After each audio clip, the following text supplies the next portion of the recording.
Well, hey, everybody, it's Barry Kleiman back here talking about the sixth of LinkedIn's 26 most asked interview questions. I can't remember how many people wanted to see an answer to this, but it was, I don't know, 700,000 people at least. Um, it's You've already heard me talk about um, again and again and again talk about the power of being honest and authentic. There, in my opinion, I don't want to say there is no other way. Talking in absolutes are terrible, but it's just so much easier, and your bottom line will come out just far better, right? If you deal with reality as opposed to things you wish the way they were, and you get a chance to represent the true you. The person on the other side of the desk or the people on the other side of the desk get to see the true you. You're going to elicit more true them. And in many cases, if it doesn't work out, at least you know what you wanted or the real you didn't work out. Um, it's just a better model. And I keep bringing it up. I'm sorry, but I'm not going to apologize for asking you to be honest and telling you that that's all I can ever talk about in this process in general, certainly, but definitely in the interviewing process. Um, and I say it again tonight because today's question, why should we hire you, I think provides a deeper dive than just some answer of what I'll call random pontification, even if it's honest. I'm smart, I'm reliable, I'm analytical, I'm whatever. Um, and again, even if you are, um, I think this sort of question, the real answer and the real way to get leverage out of this for both you and the person on the other side of the desk depends on where you're starting from in the interview process. Because I would tell you that I don't know if you're just early on in the interview, if it's the third question somebody asks you, you're in the room for 15 minutes or you're on a Zoom for 15 minutes or whatever, and one of the second or third thing they ask you is, why should we hire you? In my opinion, I don't really know you know enough about the company and the opportunity and the people to answer the question, authentically. Um, if it comes up that early, I think one of the answers that you could provide to somebody is, based on everything I've read about the company, based on what I saw about you and your background and your LinkedIn profile. You're talking now to the interviewer, because remember, the best interviews are conversations, not interrogations.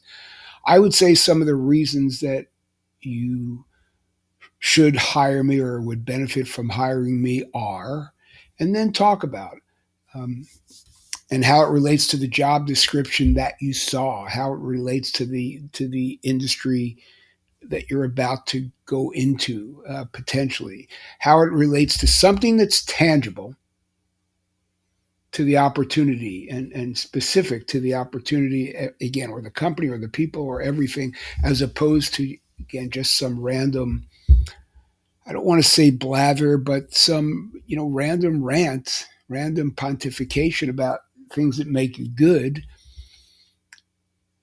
if they aren't specifically what the company is looking for in this particular role. So again, I best interviews are conversations, not interrogations. I would always try to quantify these things. I think I mentioned this. I did mention in an earlier interview about, tell me about yourself. I like to talk about that question and say, well, I'm happy to do that. I'm X years old. I could probably talk for the next hour about myself. Are you asking about me personally, or about my educational life, my family life, my work life, specifically my last job? Again, I'm happy to tell you anything, but tell me what you're most looking for. So again, you're trying to turn conversations into interrogations, and I'm sorry, you're trying to make conversations not interrogations. And that's a way to do it. You try to engage the person. Honestly, some interviewers will hate it. They take on this omnipotent role. I'm the boss. I'm sitting here on this side. Just answer the question. You got to listen to that too as an interviewer, right? You have to hear that from the person and say to yourself, is that what it's going to be like working for this person? To me, again, the reason the best interviews are conversations, not interrogations, that you have to also decide if this is for you. I think the biggest flaw that people make when they go into interviews is they just trying to get the job as a or just get the answers right, as opposed to really understanding the opportunity and is it really right for you? You know, I've said this before. Dr. Stephen Covey says most people spend their whole lives trying to climb the ladder of success only to find it's up against the wrong wall. It's true. I've seen it for, the 5 decades I've been in search.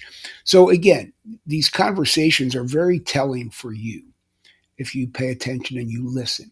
And again, if you're authentic, then you're a constant in the interview process. Your authenticity is constant, and you get to play it against the other side. And you can see if they're being authentic with you, and also who they are and what they're about and how they handle themselves and how they communicate with you. You must value your time.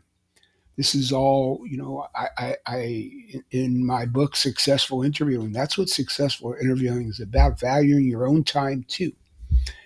Is that counterculture? I don't know. I mean, I just think it's important that each of us, what does Mark Cuban say? Time is the most valuable resource we don't own. You got to value your time. So these conversations help you do that. So just to finish up with this particular question, why should we hire you? If you know enough about the job and the role and you've had data points from 3 other people, 5 other people in the company who've been in the interview chain, and you have significant data, then you can use that data to help you answer the question authentically. When I met with Jim, he said this, I think I'm really strong at these kind of things. And I demonstrated that in the job I had when I did blah, blah, blah. When I spoke to Sally, she mentioned what mattered there was this. And again, I mean, those are my strengths. And you provide context to the answer. If it's early on, you got to say, look, from all I can tell from the job description, it seems like you need these things. If these are the things you need, I've done a good job at doing this. Give an example. I've enjoyed my time doing that and felt I've been effective. Give an example, and you answer the question that way. So I hope this makes sense to you. What I'm trying to explain to everybody is move away from random rants and try to be as contextual and as on target and authentic as you possibly can with your comments, because some of these questions are designed to know about you as a person and your ethos as they are about specific skills. So be authentic. That should be your ethos. That's why, again, truth is a brand. The truth is a strategy. Be forthright and try to connect your answers to as much of the reality, again, job description, things you heard about the company or things you heard about job from other people, as you possibly can. So I hope this makes sense, everybody. Why should we hire you? It's an interesting question, and one, if you think through, you want to get it right for them and for yourself. Okay. Hope you're having a good day. Thank you. This is Barry Kleiman. We'll be back with you tomorrow with number 7.